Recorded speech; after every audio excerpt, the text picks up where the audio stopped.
Hi dear students. Most of the students வந்து மெயில்ல வந்து frequent-ஆ ஒரு டவுட் வந்து கேக்குறீங்க. மேம் நான் வந்து இப்போ கவுன்சிலிங்ல வந்து பார்ட்டிசிபேட் பண்ணலாமா? என்னுடைய கட் ஆஃப் இந்த கட் ஆஃப் இருக்குது. நான் கவுன்சிலிங்க்கு வெயிட் பண்ணலாமா? அதுக்கடுத்து மூணாவதா கேட்கக்கூடிய கேள்வி என்னன்னா, நான் ஏற்கனவே வந்து ஒரு காலேஜ்ல வந்து ஒரு சர்டன் அமௌண்ட், அது ஒரு 5,000 அல்லது 10,000 25,000 இந்த மாதிரி ஒரு அமௌண்ட் பே பண்ணி, ஒரு டோக்கன் அமௌண்ட் நான் பே பண்ணி காலேஜ்ல வந்து சீட்டை வந்து ஹோல்ட் பண்ணி வச்சிருக்கிறேன். சோ அந்த மாதிரி நான் சீட் ஹோல்ட் பண்ணி வச்சிருக்கிறதுனால திருப்பி வந்து இந்த கவுன்சிலிங்ல பார்ட்டிசிபேட் பண்ண முடியுமா அப்படின்னு கேக்குறீங்க. மை டியர் ஸ்டூடெண்ட்ஸ், நீங்க கண்டிப்பா கவுன்சிலிங்ல வந்து பார்ட்டிசிபேட் பண்ணலாம். பட் நீங்க ஏற்கனவே ஒரு பிரைவேட் காலேஜ்ல போய் சீட்டை ஹோல்ட் பண்ணி அமௌண்ட் பே பண்ணி வச்சிருக்கீங்க பாத்தீங்களா, அவங்க வந்து திருப்பி அந்த அமௌண்ட்டை திருப்பி கொடுப்பாங்களா அப்படின்னு கேட்டீங்கன்னா, to be honest, to be reality, fact என்ன அப்படின்னு பாத்தீங்கன்னா கொடுக்க மாட்டாங்க. நீங்க 1000 ரூபாய் கட்டியிருந்தாலும் சரி, 5000 ரூபாய் கட்டியிருந்தாலும் சரி, அல்லது 25,000 நீங்க கட்டியிருந்தாலும், எந்த அமௌண்ட் நீங்க வந்து பே பண்ணி உங்க சீட்டை ஹோல்ட் பண்ணி வச்சிருந்தாலுமே திருப்பி அந்த அமௌண்ட் திருப்பி கொடுக்க மாட்டாங்க எந்த காலேஜ்லயும். உங்களுடைய ஒரிஜினல் சர்டிபிகேட்ஸ் வேணா திருப்பி கொடுப்பாங்களே தவிர, நீங்க என்ன அமௌண்ட் பே பண்ணீங்களோ அந்த அமௌண்ட்டை திருப்பி கொடுக்க மாட்டாங்க. சோ நீங்க நீங்க ஒண்ணு வேணா பண்ணலாம். என்ன அப்படின்னா, ஃபர்ஸ்ட் திங்க் வந்து நீங்க ஏற்கனவே டோக்கன் அமௌண்ட் கொடுத்து பே பண்ண அதே காலேஜ்ல போய் ரெக்வஸ்ட் பண்ணி கேளுங்க. நான் வந்து கவுன்சிலிங்ல எனக்கு சீட் கிடைக்கிற மாதிரி இருக்குது சார், உங்க காலேஜே நான் சாய்ஸ் ஃபீலிங்ல கொடுத்து கவுன்சிலிங்ல சீட் அலாட் ஆச்சுன்னா எனக்கு ஏதாவது கன்செஷன் கிடைக்குமா, ஏதாவது அமௌண்ட் ரெடியூஸ் பண்ணுவீங்களா அப்படிங்கிற ஆப்ஷனை கேளுங்க, ரெக்வஸ்ட் பண்ணி கேளுங்க. ரெண்டாவது வந்து, சார் இல்ல எனக்கு வந்து நான் கவுன்சிலிங்ல போய் பார்ட்டிசிபேட் பண்ணி கவர்மெண்ட் சீட் ட்ரை பண்ணலான் இருக்கேன், எங்க வீடு வந்து ரொம்ப பினான்சியலி எக்கனாமிக்கலி ரொம்ப போரா இருக்குது, சோ இனி வரக்கூடிய ஃபீஸ் இயர்லி நான் பே பண்ண முடியுமா அப்படிங்கறது தெரியல, சோ நீங்க எனக்கு கொஞ்சம் ரெக்வஸ்ட் பண்ணி என் அமௌண்ட்டை ரீஃபண்ட் பண்ணுவீங்களா அப்படிங்கறதையும் கேட்டு பாருங்க. இந்த ரெண்டு ஆப்ஷன்ஸ் நீங்க கேட்டு பார்க்கலாம். சோ கேட்டு பாருங்க. பட் அப்படி அவங்க கொடுத்துட்டாங்க அப்படின்னா இட்ஸ் வெல் அண்ட் குட், நம்மளுக்கு வந்து we are luckyன்னு சொல்லலாம். பட் நான் ஃபேக்டா ரியாலிட்டியா சொல்றேன், எந்த காலேஜ்ல போய் நீங்க அமௌண்ட் பே பண்ணீங்கன்னா அட்லீஸ்ட் நீங்க 5,000 ரூபாய் கூட அல்லது 1000 ரூபாய் நீங்க பே பண்ணியிருந்தா கூட அவங்க வந்து என்ன பண்ண மாட்டாங்க, திருப்பி வந்து கொடுக்க மாட்டாங்க.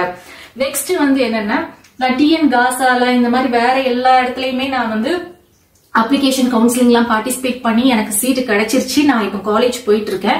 அந்த காலேஜ்ல இருந்து டிஸ்கன்டினியூ பண்ணிட்டு பாராமெடிக்கல் கவுன்சிலிங் பார்ட்டிசிபேட் பண்ண முடியுமான்னு கேக்குறீங்க. எஸ், அப்கோர்ஸ் நீங்க பார்ட்டிசிபேட் பண்ணலாம். நீங்க டிஎன் காசா மூலமா கவர்மெண்ட் காலேஜ் அந்த மாதிரி எல்லாம் நீங்க போயிருந்தீங்க அப்படின்னா உங்களுக்கு அமௌண்ட் நீங்க குறைவா தான் வந்து பே பண்ணிருப்பீங்க. சோ அதனால அதை பெரிய விஷயமா நினைக்காதீங்க. நம்மளுக்கு கண்டிப்பா ரீஃபண்ட் பண்ண மாட்டாங்க, கட்டின பணத்தை திருப்பி கொடுக்க மாட்டாங்க. பட் சர்டிபிகேட்ஸ் எல்லாத்தையுமே கொடுத்துருவாங்க எல்லா காலேஜ்லயும். சோ அப்படி இருக்கும்போது உங்களுக்கு பாராமெடிக்கல்ல கிடைக்குங்கிற ஒரு கான்பிடன்ஸ் இருந்துச்சு அப்படின்னா நீங்க கவுன்சிலிங் வந்து பார்ட்டிசிபேட் பண்ணுங்க.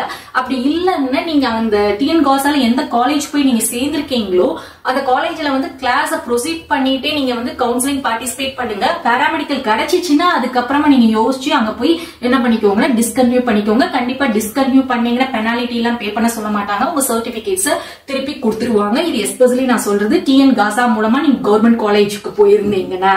நெக்ஸ்ட் வந்து, நீங்க ஒரு காலேஜ்ல போய் நீங்க வந்து ஒரு டோக்கன் அமௌண்ட் வந்து பே பண்ணி நீங்க சீட்டை ஹோல்ட் பண்ணிருக்கீங்க அப்படிங்கிறீங்க இல்லையா.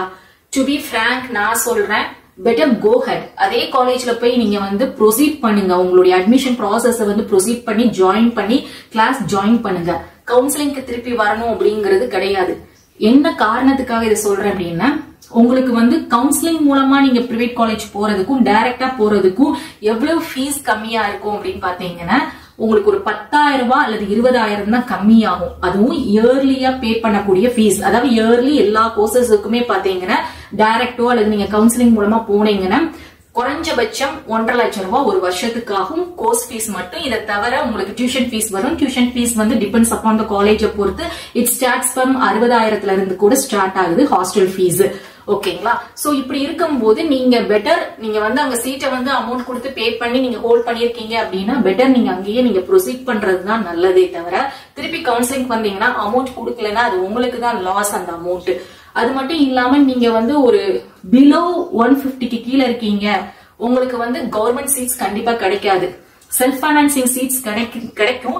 பட் ரொம்ப ஒரு ஆவரேஜான காலேஜ்ல தான் இருக்குமே தவிர பெரிய டாப்பான காலேஜ் அல்லது மாடரேட்டான காலேஜ் கிடைக்கிறதுக்கு வாய்ப்பு இல்ல. சோ நீங்க பினான்சியலி ஓகே, உங்க வீட்டுல வந்து எக்கனாமிக்கலி ஓகேவா இருக்கிறாங்க அப்படின்னா பெட்டர் நீங்க வந்து என்ன பண்ணலாம் அப்படின்னா பிரைவேட் காலேஜுக்கு டைரக்ட் அட்மிஷன் ப்ராசஸ் வந்து ப்ரொசீட் பண்ணலாம். இது என்னுடைய சஜஷன். பட் நீங்க எப்படி இருக்கீங்க அப்படிங்கறத பாத்துக்கோங்க. அதுலயும் மெயினா நான் சொல்றது, நிறைய காலேஜ்ல வந்து உங்களுக்கு வந்து டாப் மோஸ்ட் இருக்கக்கூடிய பெரிய பெரிய காலேஜ்ல வந்து டொனேஷன் வாங்குறாங்க. அதே மாதிரி இந்த டாப் மோஸ்டா இல்லாத ஒரு சில காலேஜ்ல டொனேஷன் வாங்காத காலேஜஸும் இருக்கு. எப்படி மேம் தெரிஞ்சுக்கிறது இந்த டொனேஷன் வாங்காத காலேஜ்னா? It's your duty. நீங்க தான் பண்ணணும். உங்க கையில உலகமே இருக்கு, மொபைல் இருக்கு, கூகுள் இருக்கு. கூகுள்ல நீங்க ஒரு ஷார்ட் லிஸ்ட் பண்ணுங்க, ஒரு 20-25 காலேஜ் நேம் லிஸ்ட் பண்ணுங்க. அது எல்லாத்தையும் கூகுள்ல போடுங்க. போட்டீங்கன்னா காலேஜோட வெப்சைட் வரும், கான்டாக்ட் நம்பர் வரும். கால் பண்ணி கேளுங்க, இந்த கோர்ஸுக்கு சீட் அவைலபிலிட்டி இருக்குதா, எவ்வளவு ஃபீஸ் வரும், டொனேஷன் இல்லாம நீங்க வந்து ப்ரொசீட் பண்ணுவீங்களா, இந்த மாதிரி கேட்டு நீங்க சர்ச் பண்ணி அதை ஷார்ட் லிஸ்ட் பண்ணீங்கன்னா கண்டிப்பா நிறைய காலேஜ் டொனேஷன் வாங்காத காலேஜஸ் இருக்கும். சோ அந்த காலேஜ் ரெகக்னைஸ்டும் கண்டிப்பா ஆயிருக்கும். எப்படி ரெகக்னைஸ்ட் ஆயிருக்குங்கிறது பாக்கணும்னா அந்த வெப்சைட்லயே போட்டிருப்பாங்க, the Tamil Nadu doctor MGR medical university, அந்த மாதிரி நம்மளுக்கு அஃபிலியேட்டட் ரெகக்னைஸ்டும் போட்டிருந்துச்சுன்னா அந்த காலேஜ்ல நீங்க தாராளமா போய் படிக்கலாம். சோ அந்த மாதிரி சர்ச் பண்ணி டொனேஷன் இல்லாத காலேஜா போய் சர்ச் பண்ணி நீங்க என்ன பண்ணலாம்னா ஜாயின் பண்ணலாம். சோ மை டியர் ஸ்டூடெண்ட்ஸ், நிறைய பேர் வந்து பேனிக் ஆகி கேக்குறீங்க, நான் போய் அமௌண்ட் பே பண்ணிட்டேன், கவுன்சிலிங் பார்ட்டிசிபேட் பண்ணலாமா? பார்ட்டிசிபேட் பண்ணலாம். பட் ஏற்கனவே பே பண்ண அமௌண்ட் திருப்பி கொடுப்பாங்களாங்கிறது சாத்தியமே கிடையாது. அது எந்த காலேஜா இருந்தாலும், எப்பேற்பட்ட பெரிய காலேஜா இருந்தாலும் சரி, யாருமே ஒரு 1000 ரூபாய் கிடைச்சா கூட என்ன பண்ண மாட்டாங்க, திருப்பி எல்லாம் கொடுக்க மாட்டாங்க. அப்படி எல்லாம் நம்மளுடைய பிரைவேட் மேனேஜ்மெண்ட் வந்து குடுக்கற மாதிரி எல்லாம் எந்த காலேஜுமே கிடையாது.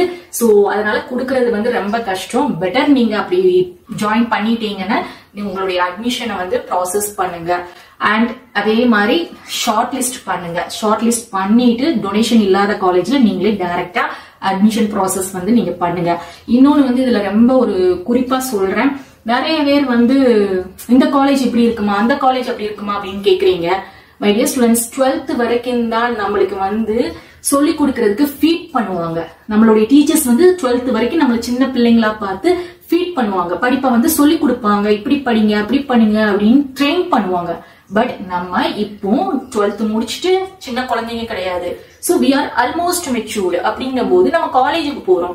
அப்படி இருக்கும் போது நம்ம தான் எல்லாத்தையுமே நம்ம கத்துக்கிடணும், நம்ம படிக்கணும், நம்மளுடைய ஸ்கில்ல வந்து டெவலப் பண்ணணும். அது மட்டும் இல்லாம எந்த காலேஜ்லயும் நீங்க பிஹெச்டில படிச்சாலும் சரி அல்லது சாதாரண ஒரு காலேஜ்ல படிச்சாலும் சரி, நம்ம எப்படி நம்ம ஸ்கில்ல டெவலப் பண்ணி நம்ம கேரியர்ல பெஸ்டா வர்றோங்கிறது நம்ம கையில இருக்கு. சோ அது உங்க கையிலயும் இருக்குது. அது எப்படிங்கிறது நீங்க தான் தீர்மானிக்கணும். பேரண்ட்ஸ்க்கு கொஞ்சம் பர்டன் இல்லாம ஃபீஸ் கம்மியா இருக்கிற காலேஜ்ல போய் சேருங்க. எல்லா காலேஜுமே நல்ல காலேஜ் தான். நம்ம எப்படி படிச்சு வர்றோங்கிறது தான் ரொம்ப முக்கியம். ஹோப் உங்களுக்கு வந்து இந்த இன்ஃபர்மேஷன் யூஸ்ஃபுல்லா இருக்கும்னு நினைக்கிறேன். உங்களுக்கு இந்த இன்ஃபர்மேஷன் யூஸ்ஃபுல்லா இருந்துச்சுன்னா இந்த வீடியோவை லைக் பண்ணுங்க. அதே மாதிரி நம்மளுடைய சேனலையும் சப்போர்ட் பண்ணி சப்ஸ்கிரைப் பண்ணிக்கோங்க. அப்டேட்ஸ்க்கு வாட்ஸ்அப் அண்ட் டெலிகிராம் சேனலையும் ஜாயின் பண்ணிக்கோங்க. தேங்க்ஸ் ஃபார் வாட்சிங்.